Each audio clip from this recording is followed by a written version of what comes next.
Mga awit 1. Ang unang aklat. Ang tunay na kagalakan. Mapalad ang taong hindi nakikinig sa payo ng masama at hindi sumusunod sa masama nilang halimbawa. Hindi siya nakikisama sa mga kumukutya at hindi nakikisangkot sa gawaing masama.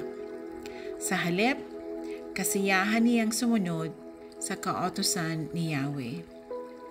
Binubulay-bulay niya ito sa araw at gabi. Katulad niya ay punong kahoy sa tabi ng isang batisan.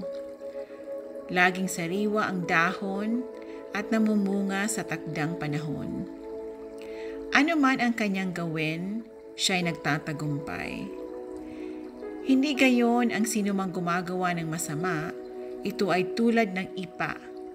Hangin ang siyang nagtatangay. Sa araw ng paghuhukom, parusay niya'y nakalaan. Siya'y ihihiwalay sa grupo ng mga banal. Sa taong matuwid, si Yahweh ang pumupatnubay.